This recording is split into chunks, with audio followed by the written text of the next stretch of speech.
Paul Heyman just did the unthinkable, and I cannot believe what I'm about to tell you. The wise man, the advocate, the special counsel to Roman Reigns just orchestrated the most heinous, calculated, and career-threatening attack in recent WWE memory. And the victim is Bron Breakker, the young superstar who was literally hours away from competing for his biggest championship opportunity to date. But forget about that title match. Forget about Breakker's momentum. Forget about everything WWE had planned for this rising star, because Bronson Reed just put him through absolute hell under Paul Heyman's direct orders, leaving Breakker's body broken, his championship dreams shattered, and his entire future in professional wrestling hanging by a thread. This wasn't just an attack, this was a statement of dominance, a message sent to the entire locker room, and potentially the most shocking betrayal of trust we've seen since Heyman turned on CM Punk years ago. Let me paint the full picture, because every detail of how this went down makes it more disturbing and more infuriating. Bron Breakker has been on an absolute tear for months, destroying everyone in his path, building momentum toward what everyone assumed would be his coronation as the next dominant champion of WWE. He's been cutting promos about being the future, about how the old guard needs to step aside, about how he represents everything WWE should be building around. Standard rising star stuff, but Breakker delivered it with that Steiner intensity that made people believe he wasn't just talking, he was making a promise he intended to keep. 3 days ago, Paul Heyman approached Breakker backstage with what seemed like an olive branch. In front of cameras and witnesses, Heyman praised Breakker's work, acknowledged his family legacy, and offered what appeared to be genuine respect from one of the most powerful figures in WWE. Heyman said something that now sounds absolutely sinister in hindsight. "I see big things in your future, Bron, and I want to make sure you reach your full potential." Everyone interpreted that as Heyman recognizing a future star and potentially laying groundwork for a future alliance or mentorship situation. That was the setup. What followed tonight was the most brutal payoff imaginable. Breakker was in his locker room preparing for his match, going through his pre-show routine, completely vulnerable and unsuspecting, when Bronson Reed walked through the door. Now, Reed and Breakker have had tensions recently, some verbal confrontations and near physical altercations, but nothing that suggested what was about to happen. Reed apparently told Breakker they needed to talk about showing mutual respect, and Breakker, like an idiot in hindsight, agreed to hear him out. Quick trivia for the true fans. What is Bronson Reed's real name, and which promotion did he wrestle for before coming to WWE? Comment if you know. The conversation lasted maybe 90 seconds before Reed attacked, and here's where Paul Heyman's involvement becomes absolutely damning. According to multiple sources who were nearby, Heyman was positioned just outside the locker room door, standing guard to make sure nobody interrupted what was about to happen. He wasn't just aware of the attack, he was actively facilitating it, using his authority and reputation to create the perfect environment for Reed to destroy Breakker without interference. That level of premeditation, that cold calculation, is what makes this so much worse than a heat-of-the-moment assault. The attack itself was systematic and brutal in ways that suggest Reed was given specific instructions on how to inflict maximum damage. He didn't just beat Breakker down, he targeted specific body parts methodically. Multiple sentons to Breakker's ribs, the same ribs that Breakker has been selling as injured in recent weeks from previous matches.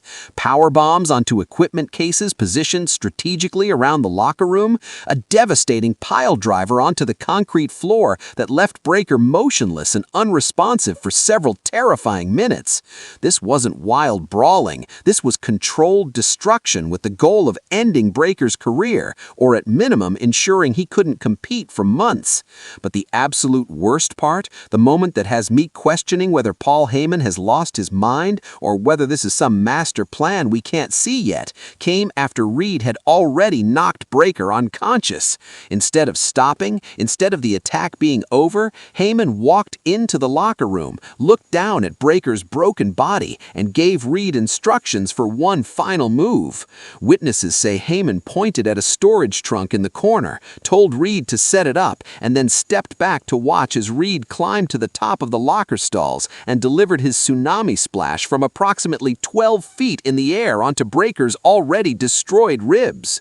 The sound of impact echoed through the backstage area. People came running from every direction, but by then it was too late. Breakker wasn't moving, wasn't breathing normally, was making this horrible gurgling sound that indicated serious internal injuries.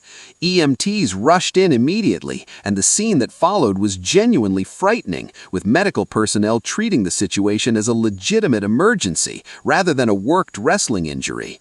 They stabilized his neck and spine before moving him, brought in a stretcher, and transported him to a local trauma center with what's being described as multiple broken ribs, a punctured lung, severe internal bruising, and a possible concussion from one of the earlier impacts. Paul Heyman and Bronson Reed walked away from that locker room without a scratch, without any remorse, and according to people who saw them, actually looking pleased with themselves. Heyman was overheard telling Reed that's exactly what needed to happen as they left the scene, confirming beyond any doubt that this wasn't Reed acting alone. This was a coordinated attack sanctioned and directed by one of the most intelligent minds in professional wrestling history. Here's where my blood starts boiling, and where yours should too. Bron Breakker did nothing to deserve this. He hasn't wronged Paul Heyman. He hasn't interfered in bloodline business. He hasn't crossed any lines that would justify this level of violence. The only thing Breakker is guilty of is being young, talented, and ambitious, and apparently that was enough to make him a target. Heyman and Reed didn't attack him because of something he did. They attacked him to send a message to everyone else that if you rise too high, too fast, without the blessing of the power structure, you will be cut down viciously and publicly. Question for the comments section. Do you think Paul Heyman has gone too far this time, or is this genius heel work? Let me know your take. The immediate aftermath has been chaos across every level of WWE. The locker room is in shock, with multiple wrestlers posting on social media expressing outrage at what happened and demanding answers from management about how this was allowed to occur. Breakker's family is reportedly making travel arrangements to be with him, and if you know anything about the Steiner family, you know they don't take attacks on one of their own lightly. Rick Steiner and Scott Steiner are not people you want to piss off, and Heyman just declared war on an entire wrestling dynasty by ordering this attack. WWE's official response has been pathetically inadequate so far, with a generic statement about investigating the incident and taking all necessary action, without actually committing to any consequences for Heyman or Reed.